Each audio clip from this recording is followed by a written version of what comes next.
অন্যের সমালোচনা করা খুবই সোজা, কিন্তু নিজে যখন সেই জায়গাটাতে গিয়ে বসে যায় তখন এই দৃশ্যটাকে কন্ট্রোল করা খুবই কঠিন। স্ক্রিনের এক অংশে আপনারা দেখতে পাচ্ছেন এই মুহূর্তে আমাদের বাংলাদেশের বৈষম্যবিরোধী ছাত্র আন্দোলনের প্রধান একজন সমন্বয়ক সার্জিস দ্য ব্লুটুথ বয়।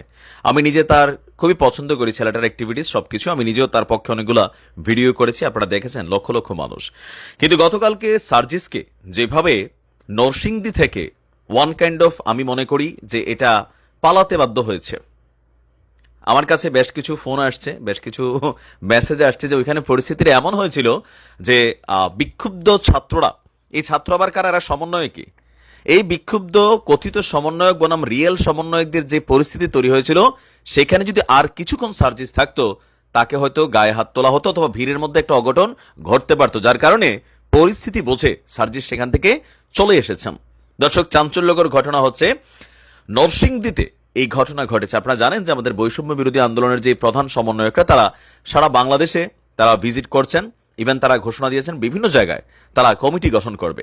এই মুহূর্তে প্র্যাকটিক্যালি বিশ্বাস করেন, ছাত্রলীগের কমিটি করা যেমন ছাত্রলীগ একটা এলাকার মধ্যে গুন্ডামি করতে পারত, বিএনপির কমিটি করা বিএনপি যেমন একটা ছাত্রদল তারা এক ধরনের গুন্ডামি করতে পারত, বাংলাদেশের অনেক জায়গায় প্রকৃত সমন্বয়কদের বিপরীতে আমরা সমন্বয়ক দাবি করা এরকম কমিটি হয় নাই। এরপরে কিন্তু বহু ধরনের ঘটনা কিন্তু অলরেডি ঘটা শুরু হয়েছে।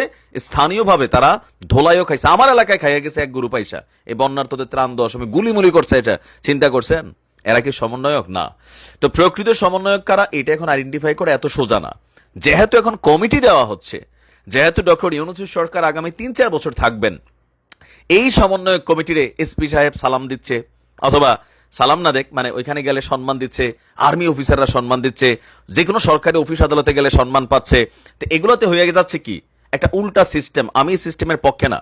একটা রাজনৈতিক দল তাদের কমিটি করবে, কমিটি করুক, কিন্তু প্রশাসনকে প্রশাসনের দায়িত্ব বুঝে নিতে হবে। এখন এই সমন্বয়করা তারা যদি প্রশাসনের উপর দিয়ে গিয়ে হস্তক্ষেপ করে সেইটাও পজিটিভ না, কারণ থানাগুলো ঠিকমতো কাজ করতেছে না। ওমকে ফোন দিয়ে তুমি চিনো এই সমন্বয়ক আমার, এটা আরে আমার সাথেও একটা ঝামেলার মধ্যে এটা, আমি অমুক সমন্বয়কের তোমক, আমাকে নিয়ে আয় তুই। তা চিন্তা করেন, সার্জিসদের এই বিষয়গুলা আরো কঠিনভাবে কিন্তু মেনটেন করতে হবে। ছাত্রলীগ বলেন, ছাত্রদল বলেন, এই যে সাদ্দামরা 12 যারা আছে তারা যে ঢাকা বৈশাখ কেন সারা বাংলাদেশের ছাত্রলীগকে কন্ট্রোল করতে পারে না, কেন বিভিন্ন জায়গায় গিয়ে কমিটিগুলারে দিয়া সেখানে মাইক টেডো খাইতে হয়, দৌড়ে পালাইতে হয়, ছাত্রলীগের বা ছাত্র দলের নেতাদের হাতেই অপমান অপদস্থ হতে হয়, নিশ্চয়ই এটা সার্জিস বুঝতে পারছে। ঘটনা হচ্ছে কি দেখেন,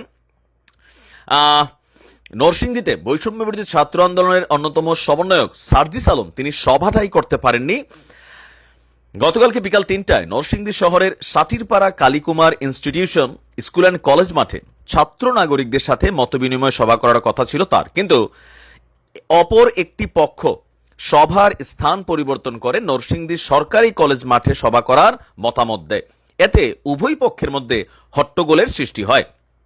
এক পর্যায়ে সার্জিস আলম পরিস্থিতি খারাপ দেখে নির্ধারিত স্থানের সভা বাতিল করে দেন। আর আচ্ছা, এর আগে তিনি ঢাকা সিলেট মহাসংলগ্ন, ওটা জরুরি না। সমন্বয়কদের একাধিক সূত্র জানিয়েছে নরসিংদীতে দুইটা গ্রুপ একত্রিত হতে পারলেই অতি দ্রুত আবার নরসিংদীতে তিনি আসবেন বলে জানিয়েছেন। এখন কিসের গ্রুপ? তোমরা কোনো রাজনীতি করো যে তোমরা গ্রুপিং করবা? What kind of group? আমি ওই দিন দিয়েছিলাম কক্সবাজারে 2 সমন্বয় গ্রুপের কি মারামারি ভাই। এগুলো নিয়ে আবার গণমাধ্যম কথা বলে না। ওই যে বাক স্বাধীনতা শতভাগ আসে নাই, সমন্বয়কদের নিয়ে কথা বলতে গেলে অনেকে ভয় পায়, মনে করে যে না ওরে বাবা আমার বাড়িতে এসে হামলা করবে, আমার এটা করবে। এটা হচ্ছে কয়েক জায়গায়, তবে এরা প্রকৃত সমন্বয়ক না। প্রকৃত মুক্তিযোদ্ধারা যেমন দেশ স্বাধীন করে চুপচাপ ছিলেন, কথিত ভুয়া মুক্তিযোদ্ধারা কোটা টোটা বাতিল, কোটা নিয়ে আসা, সামনে সার্টিফিকেট 2 নাম্বারই করা, এগুলো 2 নাম্বারই লোকেরা ছিল। মূল যারা সমন্বয়ক এরা মরে গেছে, মুগ্ধরা জীবন দিয়ে চুপ হয়ে গেছে, শুয়ে আছে কবরে। আর এখন যেগুলা, এগুলা হচ্ছে কি খাওয়া, মধু খাওয়া গ্রুপ জন্মাইছে। আর এদেরকে রাষ্ট্র যে পরিমাণ প্রোটেকশন দিচ্ছে, যে পরিমাণ সুযোগ সুবিধা দিচ্ছে, 2-4 জনের দেখা বাকিরা চিন্তা করতেছে এলাকাতে। এই দেখেন এখন ছাত্রলীগের অনেকে সমন্বয় গ্রুপে ঢুকছে, ছাত্র দলের গ্রুপের তারা ঢুকতেছে, এইটা ঢুকতেছে, ঢুকে কি হচ্ছে, পলিটিশিয়ান হয়ে যাচ্ছে এগুলা। সার্জিসের এই নরসিংদীর ঘটনা থেকে একটু ঠান্ডা মাথায় চিন্তা করা উচিত যে পরিস্থিতি যেটা কালকে তৈরি হয়েছিল, বললাম না যে আমার কাছে অনেক বক্তব্য আসছে, নাম প্রকাশ করতে চায় না, সবাই ভয় পায়। ওখানে পরিস্থিতি অনেক খারাপ ছিল, মানে সার্জিস মাইরও খাইতে পারতো সেখানে। 2টা গ্রুপ বাংলাদেশিগুলো হয়, আর এখন এই যে সমন্বয়ক এরা তোর চিহ্নিত কোনো কর্মী না, এই বিএনপি থাকতে পারে, আওয়ামী লীগ থাকতে পারে, সিস্টেমে একটা মাইর খাইয়েও ফেলতে পারে। সামনের দিকে যে কোনো জায়গায় যেতে ভালো করে বুঝে শুনে যাওয়া উচিত। প্লাস তোমরা যেখানে যাবা ওই এই গ্রুপ ওই গ্রুপ, মানে গ্রুপ আসলো কই থেকে? গ্রুপ তো একটাই হবে ছাত্রদের। এখন এই ছাত্ররা কিন্তু ছাত্র না, এর মাঝখানে অনেক জিনিস আছে। এখন এই জিনিসগুলোকে ব্যালেন্স করা জরুরি। বাংলাদেশের বিভিন্ন জায়গায় এই সমন্বয়ক খেলা চলতেছে। প্রকৃতপক্ষে এদের অনেককেই আন্দোলনের সময় মাঠে দেখা যায় নাই, হয়তো একটা মিছিলে গেছে, আবার যায়ও না, এখন এসে এলাকার মধ্যে একটা প্রভাব বিস্তার করতেছে। মানে এটাও একটা অলিখিত গ্রুপ তৈরি হচ্ছে যাদের বিরুদ্ধে কথা বললে মানুষ ভয় পাচ্ছে। ওয়াই? ভয় পাওয়া যাবে না, সত্য কথা বলতে হবে। কারণ তোমরা যদি ভুল করো তাহলে বাংলাদেশকে অনেক মূল্য দিতে হবে। এতগুলা মানুষের জীবন গেছে, তোমাদের ভুল করার সুযোগ নাই। ভালো থাকুন।